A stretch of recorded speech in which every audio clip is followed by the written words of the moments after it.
deste capítulo, acerca desta história, Filemão. Mas eu não vou falar só sobre Filemão.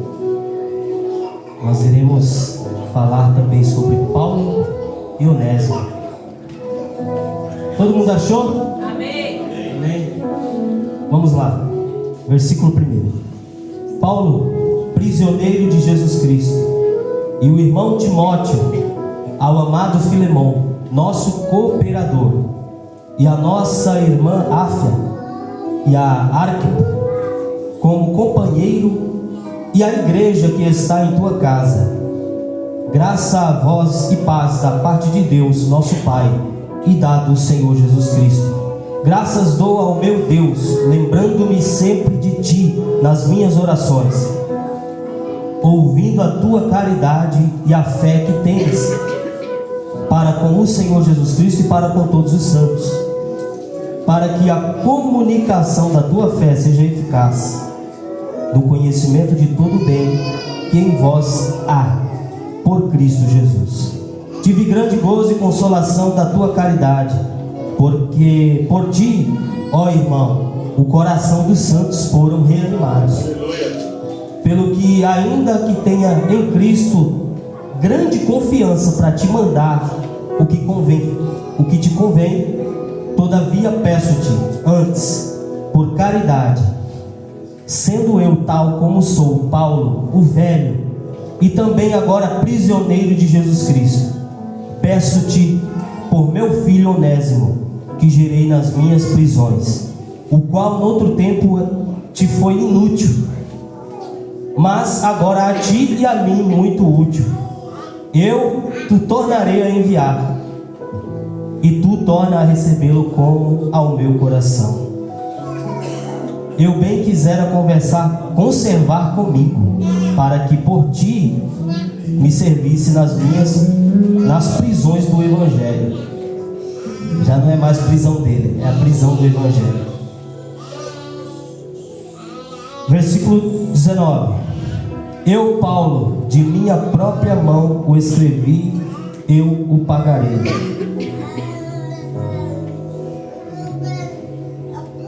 Para não dizer que ainda mesmo a ti próprio, a mim te deves. Sim, irmão, eu me regozijarei de ti no Senhor. Reanima o meu coração no Senhor. Escrevi-te confiando na tua obediência, sabendo que ainda farás mais do que te digo. Amém? Feche os seus olhos, queridos. Vamos fazer uma breve oração. Senhor, nós queremos te glorificar por essa manhã. Estamos aqui neste ambiente. Glorificar o teu nome, Pai, por mais uma oportunidade de numa manhã de domingo como essa estarmos aqui.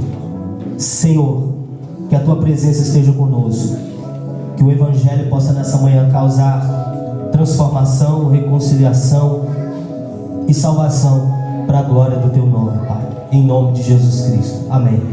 Glória a Deus. Queridos, a carta a Filemão, ela é uma das menores cartas que o apóstolo Paulo escreveu, se não a menor carta que ele escreveu. Mas essa carta, ela carrega uma das mensagens mais poderosas do Evangelho, que é a reconciliação, o perdão e a transformação. Paulo, ele escreve a Filemão provavelmente durante os seus 2 anos que ele esteve preso em Roma. E segundo parece, Filemão, ele pôs o seu lar à disposição dos crentes, porque os lares daquela época, as casas, eram locais comuns de prestar culto a Deus. Não havia igrejas, não haviam catedrais, mas muitas pessoas disponibilizavam o seu lar para que a mensagem do Evangelho fosse pregada e anunciada e alcançar os perdidos. E acredita-se também que Filemão, ele seria um senhor de escravos e que possuía muitos bens. Era um homem rico, tinha influência de repente ali no local em que ele convivia em Colossos. E Onésimo era um escravo que pertencia a Filemão, que havia fugido, e possivelmente nessa fuga ele teria levado consigo alguns bens do seu senhor. Onésimo agora se encontra com Paulo em Roma. Ele fugiu do seu senhor e agora ele se encontra com Paulo em Roma. Ele poderia ter se encontrado com qualquer pessoa, mas ele se encontrou logo com o apóstolo Paulo, um homem totalmente abnegado dos prazeres da vida, um homem poderoso nas escrituras, um homem que por onde ele passava, Deus operava coisas extraordinárias através da vida dele. E Onésimo foi se encontrar justamente com Paulo. Se encontrou com a pessoa certa.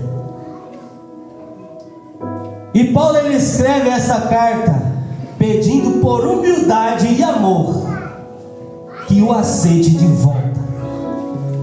Eu fico imaginando como deve ter sido difícil. Nós não sabemos qual foi a reação de Filemão ao receber essa carta e quando Onésimo foi se encontrar novamente com ele. Nós não sabemos, não há registros, mas você pode imaginar como deve ter sido uma pessoa que te causou danos, uma pessoa que saiu da sua autoridade. Ele era senhor de Onésimo. E agora Paulo ganhou esse camarada para Jesus e falou: olha, aceitam de volta por amor e humildade. Mas Paulo ele sabia da capacidade de Onésimo e que possivelmente o aceitaria de volta, mas não como escravo, mas dessa vez muito mais como irmão em Cristo. E essa carta nos ensina alguns pontos poderosos. O evangelho ele transforma pessoas. Segundo, o amor cristão restaura relacionamentos. E terceiro, quem foi alcançado pela graça de Deus deve aprender a perdoar. Tu também todos nós aqui fomos alcançados pela graça de Deus, mas pode ter certeza, você terá uma responsabilidade muito grande de perdoar. E o perdão não é sobre o outro, é sobre você. É sobre quem você se tornará na presença de Deus. Alguém maduro ou alguém depressivo? O evangelho ele transforma vidas. Olha o que Paulo diz: outrora, Filemão, te foi inútil, mas agora a ti e a mim muito útil. Onésimo ele era um fugitivo. Observe, alguém desacreditado talvez, mas ao encontrar Cristo através da vida do apóstolo Paulo, teve a sua vida completamente transformada. O evangelho não apenas melhora pessoas, ele transforma identidades, como transformou a vida de Onésimo e transformou a sua, que está aqui nessa manhã.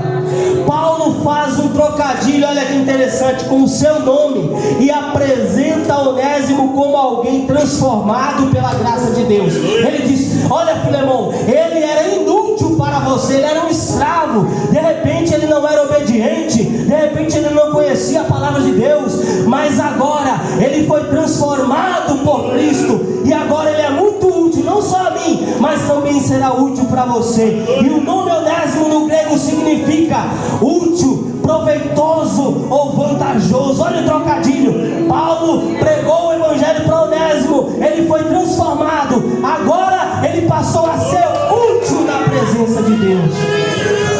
Útil. Qual é o significado do seu nome? Esse nome faz sentido para você? O significado do meu nome é Deus cura. E eu fui curado por Deus. Glória a Deus. Aleluia. O amor, olha só, o amor cristão produz restauração. Paulo diz a Filemão: recebe-o como a mim mesmo. Paulo pede a Filemão: receba Onésimo não mais como escravo, mas como irmão no Senhor. O evangelho, irmãos, ele tem esse poder de quebrar barreiras. sociais, emocionais e espirituais. Aqui entre nós, irmão, pode entrar o maior rico que for, mas diante de Deus, todos nós temos o mesmo valor na sua presença. Onde há um amor verdadeiro, existe restauração de almas feridas e corações quebrados e destruídos. O cristão, ele precisa aprender algumas coisas, que a restauração, o evangelho, ele restaura pessoas, e quem ama perdoa. A reconciliação glorifica o nome de Deus. Existe um poder muito grande quando há reconciliação, porque o nome de Deus, ele é glorificado aí na reconciliação. O nome de Deus não é glorificado na divisão, nas traições, nos divórcios, mas quando há reconciliação, o nome de Deus é glorificado, porque duas almas foram restauradas. Porque talvez relacionamentos, ao invés de ser quebrados, foram restaurados, e o nome de Deus é glorificado nisso. O perdão reflete o coração de Cristo. Olha o que Paulo diz no verso 18: e se ele te fez algum dano, põe isso na minha conta. Paulo assume a dívida de Onésimo, e isso representa aquilo que Cristo fez por nós na cruz do Calvário. Jesus Cristo assumiu nossa dívida para nos reconciliar com Deus. Toda a cédula de dívida que era contra nós foi riscada e cravada na cruz do Calvário. Nós pecamos contra Deus, nós éramos fugitivos da presença de Deus, nós éramos inimigos de Deus, mas através de Jesus Cristo, a conta que nós devíamos, Jesus pagou no nosso lugar. E Paulo está fazendo a mesma coisa. Eu pago a dívida dele, Filemão. Se ele te deve alguma coisa, se ele roubou alguma coisa quando fugiu daí, fica tranquilo, põe na minha conta que eu te pago, mas recebe-o novamente. Jesus Cristo intercedeu por nós. Quando Jesus, até hoje, ao lado do Pai, o Senhor, ele intercede por nós. Deus perdoa, dá mais uma chance, vai dar certo. Ele é capaz. Eu creio. Aleluia. O perdão é uma decisão espiritual. O perdão é uma decisão minha e sua. E pode ter certeza, se você decidir perdoar, o nome de Deus vai ser glorificado nisso. E você será uma pessoa madura na presença de Deus. O ressentimento aprisiona. O perdão libera, cura e restaura. Aleluia. Relacionamentos restaurados revelam a glória de Deus. A carta termina mostrando que o Evangelho não transforma apenas indivíduos, mas também relacionamentos. Deus deseja restaurar, queridos, aqui nessa manhã, nessa comunidade de fé, famílias, amizades, ministérios e irmãos feridos. Nós muitas vezes nos equivocamos esperando que os milagres de Deus sempre sejam curar o enfermo, limpar o leproso, ressuscitar o morto. Existe um grande milagre que muitas vezes nós nos esquecemos e que precisa acontecer entre nós. As feridas causadas entre irmãos, elas precisam ser curadas. Famílias destruídas entre nós, elas não devem existir, porque o amor de Cristo, ele é pregado todas as semanas nessa igreja. Amizades, queridos, que foram desfeitas, elas precisam ser restauradas, porque o nome de Cristo é glorificado nisso. Não é sobre mim, não é sobre o mensageiro, é sobre Jesus, é sobre Ele, porque dele, por Ele, para Ele são todas as coisas. Aleluia. Talvez existam pessoas que precisam ser restauradas hoje aqui no nosso meio, e eu quero E uma das coisas principais que eu quero citar aqui nessa manhã é que talvez aqui existe alguém como Filemão, que foi ferido por alguém, ou talvez alguém como Onésimo, que é inútil. Mas eu quero dizer para você que a partir de hoje você será útil na presença de Deus. E se você não está entre esses dois, seja como Paulo, promova a reconciliação e a restauração no meio da igreja, no meio da sua família, no meio do por onde você passar. Seja um promovedor de reconciliação e restauração no meio da sua família, no meio da igreja, porque o nome de Deus será glorificado nisso. Aleluia. Aqui está alguém que foi promovedor de reconciliação na minha vida. Eu e minha esposa chegamos aqui como inimigos, mas o bispo Marcos, juntamente com o pastor Elisete, eles promoveram a reconciliação. Fica de pé aí. Cadê a Júlia? Fica de pé aí também. E aqui está minha mini diaconisa,